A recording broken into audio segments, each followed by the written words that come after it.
Good morning, welcome to ஆரோ பாட்டி சமையல். இன்றைக்கி நான் எங்கள் வீட்டில் பச்சை சுண்டைக்காய் சட்னி செய்கிறேன். அதுக்கு நான் பச்சை சுண்டைக்காயை நல்லா கழுவி எடுத்து இடித்து மோர் தண்ணியில் போட்டு எடுத்து வச்சுருக்கேங்க.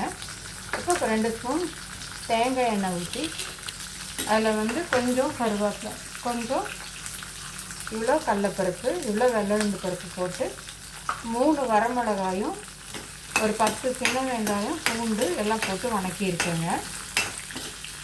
நான் ஆரம்பிக்கும்போது வீடியோ போட்டேன், அது கட் ஆகிடுச்சு. அதனால் நான் இப்போ சொல்கிறேன் மறுபடியும். பாருங்கள், கொஞ்சம் வெள்ளை பருப்பு, கடலைப்பருப்பு, 3 பூண்டு, 10 சின்ன வெங்காயம், 3 வரமிளகாய், தேங்காய் எண்ணெய் ஊற்றி வணக்கிட்டுருக்கேங்க. இது கூடவே இந்த சுண்டைக்காயை போட்டுறேன். இந்த சுண்டைக்காயை நான் முதல்ல நல்லா கழுவிட்டு இடிகல்லில் இடித்து மோர் தண்ணியில் போட்டு எடுத்துருக்கேன். இல்லைன்னா பருப்பாயிடும். பாருங்கள், இப்படியே நல்லா வணக்கலாம்.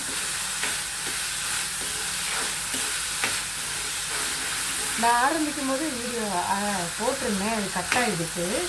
அதனால் இப்படி சொல்கிறேன் நான். பாரு, நல்லா ஸ்லோவில் வச்சு வணக்கிக்கலாம். இந்த பச்சை சுண்டைக்காய் சாப்பிட்டா குடல் புழுவெல்லாம் போயிடும். சுகர்காரங்களுக்கு ரொம்ப நல்லது.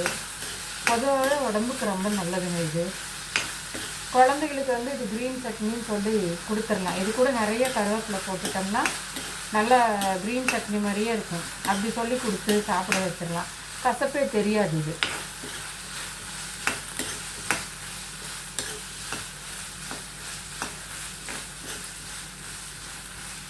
நல்லா இது கலர் மாறணும். சுண்டைக்காய் ஒரு சிலர் முதல்ல இந்த சுண்டைக்காயை நல்லா ப்ரௌனாக வணக்கிக்கிறாங்க.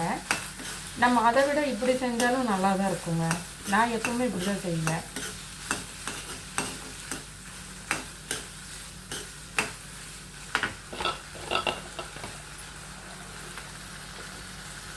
பாருங்கள், அதுக்கு 3 பூண்டு போட்டிருக்கேன், இவ்வளோ தோடு இஞ்சி, இந்த புளி, இவ்வளோ கருவேப்பிலை, இவ்வளோ தேங்காய் போடணும். அப்புறம் உப்பு போடணும், அவ்வளோதான்.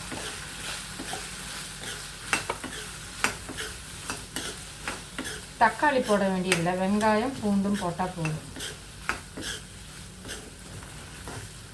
நல்லா இந்த சுண்டைக்காயில் கொஞ்சம் வெள்ளை கலராக மாறணும். நம்ம தனியாக வறுத்தெடுக்கும்போது அது ப்ரௌன் கலராக ஆகிடுது ஒரு மாதிரி. அது அவ்வளோ டேஸ்ட் கொடுக்காது. நீங்கள் இப்படி போட்டு வணக்கி பாருங்கள், நல்லாயிருக்கும். பாருங்கள், அப்படி கொஞ்சம் கொஞ்சமாக சுண்டைக்காய் கலர் மாறுது பாருங்கள். நல்லா சிம்லேயே வைக்கணும்.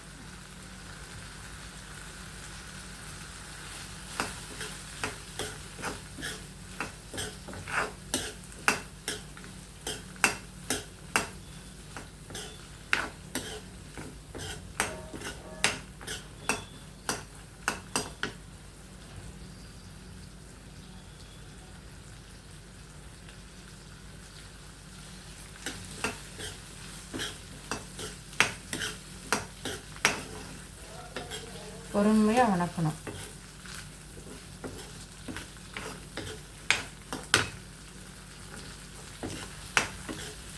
ரொம்ப சீக்கிரம் செஞ்சிடலாம். இது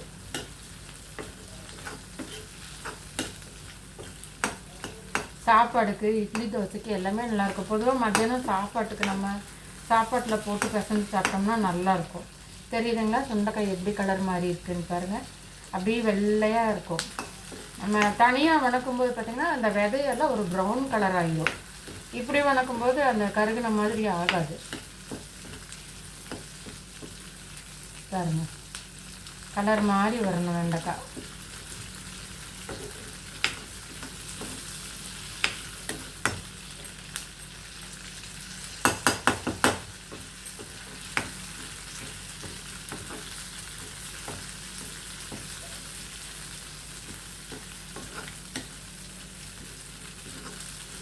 நான் இன்றைக்கி தேங்காய் எண்ணெயில் தான் வணக்கியிருக்கேன்.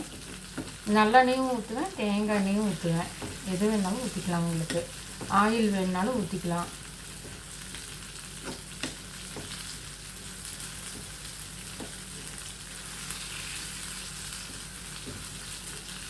நல்லா சுருண்டுருச்சு பாருங்கள்.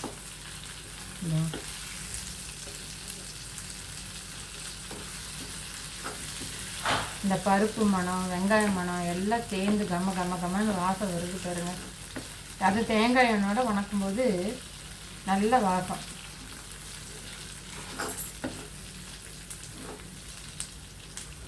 நல்லா வணங்கிருச்சு சுண்டைக்காய். இப்போ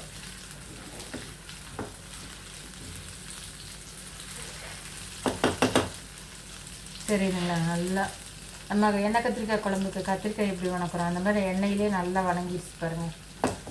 இனி வந்து கருவேப்பிலை போட்டுக்கலாம். நான் கருவேப்பிலையை நல்லா கழுவி எடுத்து வச்சுருக்கேன்.